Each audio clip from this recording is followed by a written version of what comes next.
Hello there, Internet. Thank you for joining us again on The Lead Word. I'm your host, Chad Bauman. With me, as always, Trey Daubert. And we have exciting new guest, host, producer, not really a guest because he's going to be doing it from now on. Dave Waiters is joining us, or as he's known in the Slack, just Dave, because that's all it says. How's it going today, guys? I'm doing pretty good. I'm doing all right. How are you guys doing? Good. So Dave's going to be doing Carl's Jim Rain show and then The Lead Word. Chad, what's going on? Big week of football. Yeah, the first week of football was a great week of football. It was a great week of football, especially that Monday night game. It's all downhill from here. Yeah. Chickster left the NFL chat. It was something. Jackson was throwing a little bit of a fit. You guys were feuding. You and Chick were feuding. So, I mean, I'm ready to just go. Get it. Yeah, go ahead. Ramp up with this Thursday game. Take it. Yeah, after seeing Thursday night football, I guess I have to revisit my division pick for the NFC East once again. The Cowboys are still going to win it, but the Eagles are not going to be in last place. Okay. After watching that Thursday night game, after watching what the Eagles did last Sunday against the Falcons, I feel like I can confidently give them second or third place in the division. Wow. Chad, I don't like the way this is going. You're Chad. Let's pump the brakes on you just a little bit. I didn't say they were going to win the division. I just said they were. Yeah, but this is how it starts, Chad. This is how it starts with you. This is how it starts with you. Dave, am I wrong here? It was the slop that we saw Thursday night. Does that look like anything better than what we saw from the Eagles on Sunday? And I'm granted it's the Falcons, but that was a terrible. I great for Washington for winning the game, but you technically kind of lost the game before you won it. You know what I'm saying? Hold on, though. The Falcons are going to be bad. And when we say they had the fourth pick in the draft, they lose Julio Jones. They have a new head coach. Matt Ryan looks fried. They're going to have a top 5 pick again. But you think the Giants are going to be world beaters after watching what they did last night? You think the Giants are going to come in and just stop all the competition? But I'm going to keep them as my pick. As crazy as that sounds. I think you're insane. Daniel Jones had the best game of his career on Thursday night, and it's his fault they lost when Steve Slayton dropped Darius Slayton. Yeah, Steve Slayton. That was the game. Does it fucking matter? He can't catch a cold. Well, actually, I should say he can catch a cold, I guess, when he feels like it, because the touchdown catch that he made was 12 times harder than the one that he dropped. That was the first time I was actually disappointed in Joe Judge. Special teams coach, you got to get that shit right. The game was over. Yeah, special teams coach to lose it on the special teams play at the end of the game. That's got to be rough. I think all these teams in the division stink. Yes, but we already knew that. I'm not saying that the Eagles don't stink. I'm not saying they're not a bad team. I'm just saying that they're clearly less bad than the Giants. At least. I don't know if that's true. I feel like it's very true. I don't know if that's true.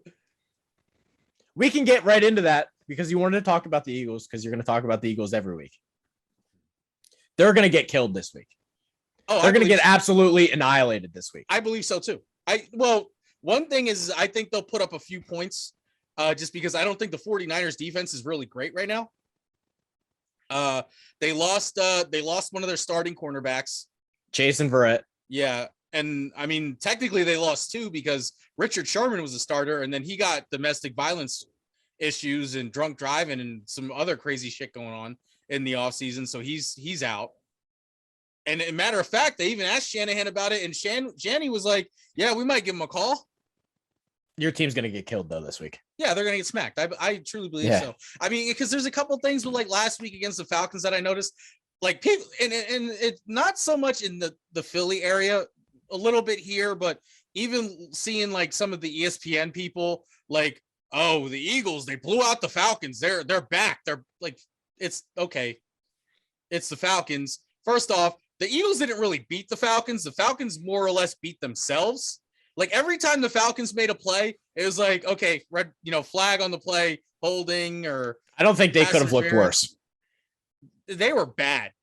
Yeah. So I don't like the Eagles. Credit where credit is due. And you know what? A great saying that I heard once when I was a kid Luck is where preparation meets opportunity. So, yeah, the Eagles got lucky, but you know what? The team was clearly prepared and they capitalized on their opportunities. But it's the Falcons, so there's going to be a lot of opportunities to capitalize on. So, I don't see that coming up with the 49ers.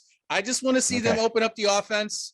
All right. You know, the defense, I mean, this will be a test for the defense. Well, I may as well jump into my team since I guess that's what we're doing. The Raiders. No. Well, I was a Raiders fan Monday night because I can't stand my team. And once again, Chad, what did I say in this show last week? You were doubting me. You said I had nothing to worry about. You said Baltimore was going to be fine. And what do we know? Hey, you had nothing to worry about for the first half. If we could go, hey, stop the count after the second quarter, and we Baltimore wins. We're good. I've been trying to tell everyone this team stinks. They're not very good. And what did we see Monday night? They don't have any pass rushers. Their pass rushers are not what they were a year ago. They don't have Yannick Ngakoue anymore. They don't have Matt Judon anymore. They're not going to be able to rush the passer nearly as much as they did a year ago. B, their running backs are not close to what they were a year ago. Mark Ingram no longer on the roster. Mark Ingram had a pretty good week 1 for the Texans. J.K. Dobbins out for the year. Gus Edwards out for the year. They got some bum, Tyson Williams, who actually didn't play a terrible game. But he went to North Carolina, transferred to South Carolina, transferred to BYU. He's a 25-year-old journeyman who had 0 carries before week 1. And their other running back, I guess Latavius Murray is not terrible. But they don't have the backs they did a year ago. And if you can't run the football with Lamar Jackson, you're not going to be that good. That Raiders team stinks. So my next game, since I already mentioned them. I'm going to talk about Cleveland. Who is Cleveland playing? I just had it pulled up.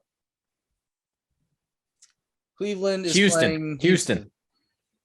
You said, and I take issue with you talking about my man Baker Mayfield, Trey. You said you can't win a Super Bowl with it. You can't. Him. I think it's the exact opposite. I think if anything, this game last week against the Chiefs proves to us that you can win a game or you can win a Super Bowl. I have the total opposite opinion. Yes. Did Baker throw the interception at the end of the game? Yes. I'm not going to make any excuses there, but the guy is human. Everybody makes mistakes. Up until that fourth quarter, Baker played a pretty great football game. But I will stand by my man Baker Mayfield. No, I won't. I will stand by him. Baker, up until that fourth quarter, he played a great football game. Since Baker Mayfield has entered the NFL, nobody has thrown more fourth quarter interceptions than that guy.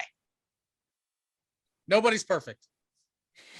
And since when Baker Mayfield came into the league, they were the first overall pick. That's not even fair. That's not even fair. That is fair. This team that he has right now is fucking loaded.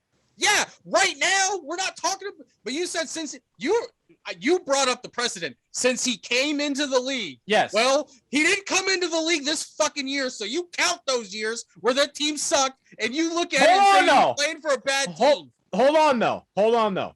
They weren't really that bad. Hugh Jackson was keeping them from being that was a Hugh Jackson special. Their roster wasn't that bad.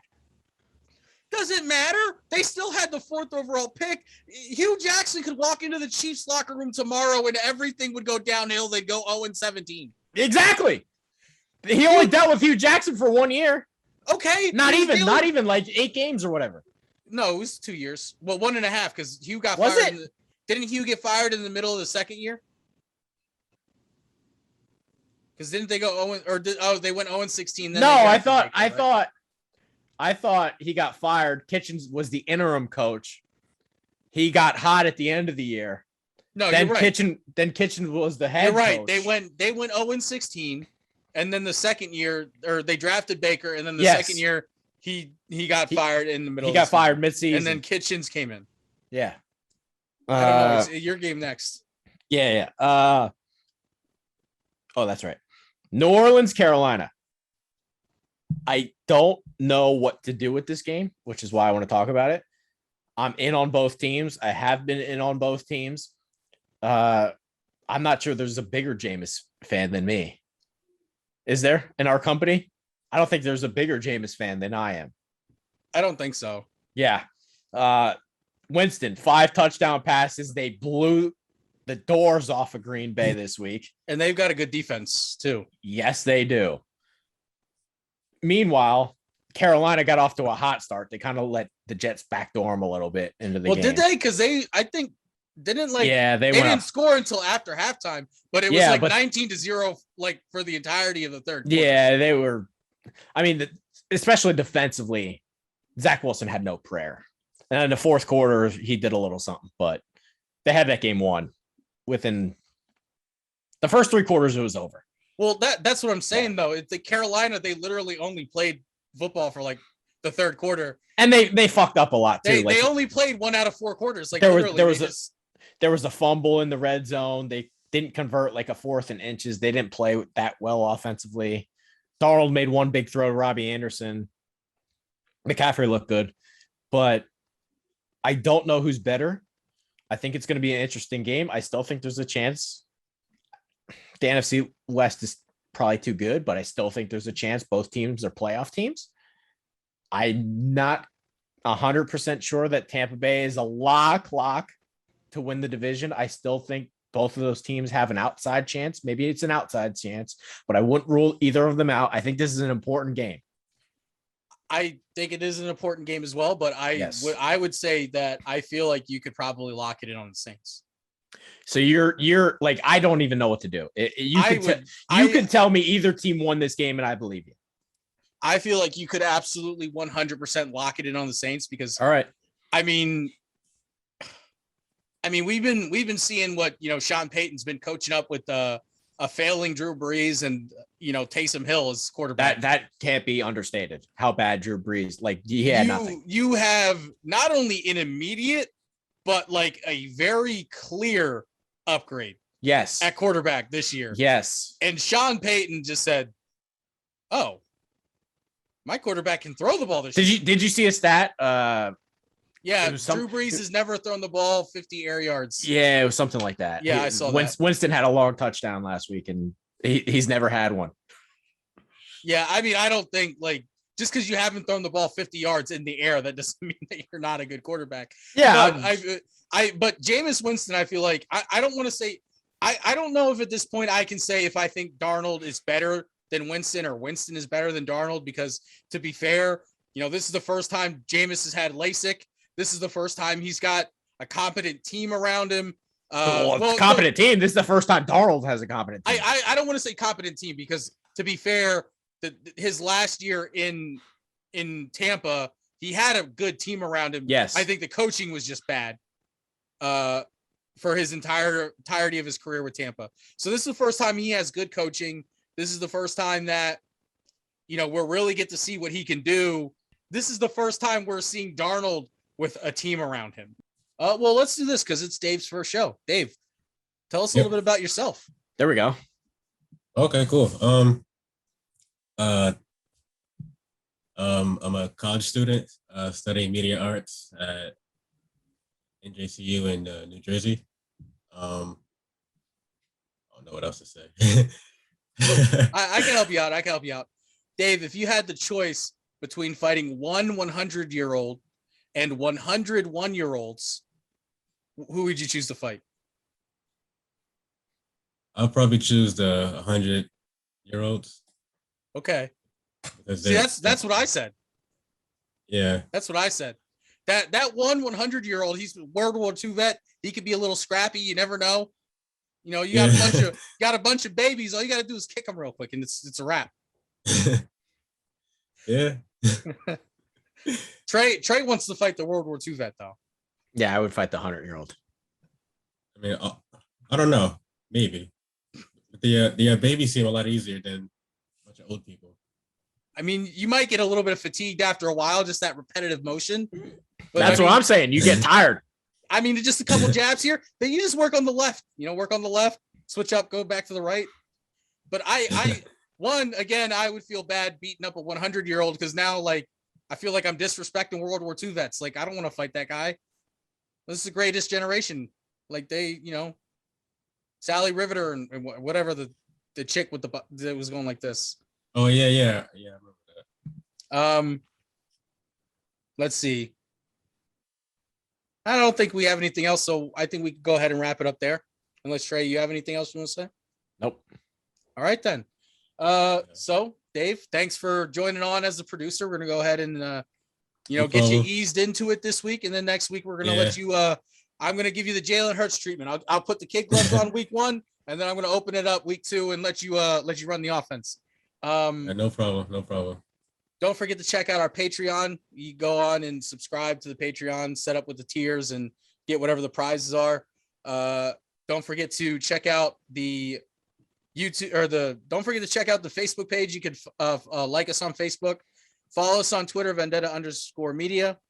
And then there's, Pods_Vendetta is the podcast page. Sure. It's something like that. You'll find it if you look. You follow me on Twitter at Lowfooted. Follow Trey on Twitter at Trey Daubert. If Dave wants to give you guys his Twitter handle, if he wants to be followed, I don't even know if he has one. He can. Yeah, I do. It's Hitman Dave TV. So might as well just share it.